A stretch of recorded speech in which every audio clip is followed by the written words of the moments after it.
मिनश्शैतानिर्रजीम बिस्मिल्लाहिर्रहमानिर्रहीम। Dear students, अस्सलाम वालेकुम वरहमतुल्लाहि वबरकातुहू। आज जो हम पढ़ने जा रहे हैं that is basic practice of crop production.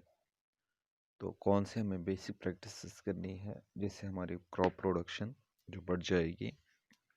तो हम आज यही डिस्कस करेंगे। कुछ पॉइंट्स इसमें हैं जिनका हमें ख्याल रखना है at the time of crop production.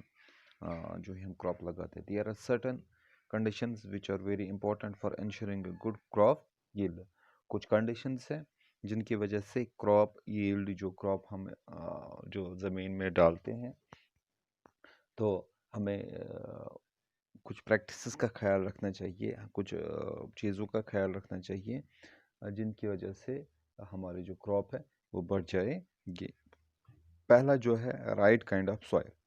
तो एक जो फार्मर है उसको चाहिए कि वो पहले ये देखिए कि राइट काइंड ऑफ सॉइल का मतलब क्या है, कि जो ज़मीन है, जो सॉइल है हमारे पास, ये ठीक है कि नहीं है। दैट मीन्स कि ये किस क्रॉप के लिए सही है और किस क्रॉप के लिए सही नहीं है। मैं आपको एक एग्जांपल दूंगा कि अगर हम कश्मीर की बात करेंगे, अगर यहाँ पे कुछ जगह ऐसी हैं जो ढालान होती है, जिनमें पानी ज़्यादा जमा नहीं रहता है, और वहाँ पे हम प्रैक्टिस करेंगे कि वहाँ पे हम राइस को कल्टीवेट करने की कोशिश करें। Is it possible for us कि वहाँ पे कल्टीवेट राइस होगा जहाँ पे जो ज़मीन ढालान होगी और पानी वहाँ पे जमा नहीं होगा। तो दैट मीन्स कि वहाँ पे पॉसिबल नहीं है कि वहाँ पे ये इसकी काश्तकारी होगी। अगर कोई भी ऐसी प्रैक्टिस करेगा तो उसको फ़ायदा नहीं बल्कि उसको नुकसान हो जाएगा।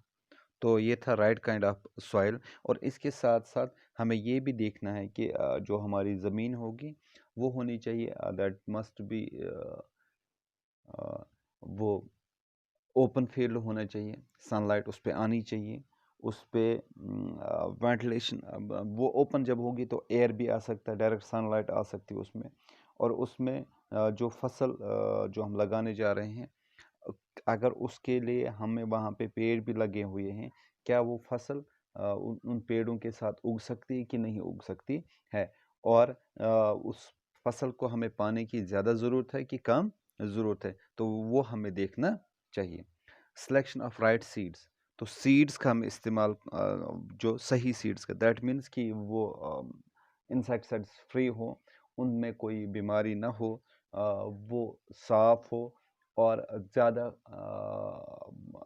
वो ख़राब ना हुए हों, और उनको उस जगह पे हमने स्टोर किया है जहाँ पे उनको कोई प्रॉब्लम ना हुई हो। तो ये ख्याल रखना है कि सीड्स का भी हमें इस्तेमाल, जो सही इस्तेमाल ये बीज का, वो सही इस्तेमाल होना चाहिए। और तीसरा पॉइंट है सोविंग। तो सोविंग मीन्स जब हम बोते हैं तो राइट सीजन होना चाहिए, राइट टाइम होना चाहिए। जब हम इस बीज को हम ज़मीन में लगाएंगे तो उसके लिए सही टाइम होना चाहिए कि हम मैं आपको खरीफ क्रॉप को हम रबी के सीज़न में सो करेंगे तो पॉसिबल ही नहीं कि वो फसल वहाँ पे उग जाएगी। या हम ये करेंगे कि फसल को मार्च के महीने में हमें डालना है, हम जनवरी में ही कोशिश करेंगे कि उसको हम ज़मीन में डालेंगे, तो ये पॉसिबल नहीं। तो दैट मीन्स कि सोविंग सीजन जो है वो राइट टाइम पे हो। तो तीसरा है मैनवेरिंग।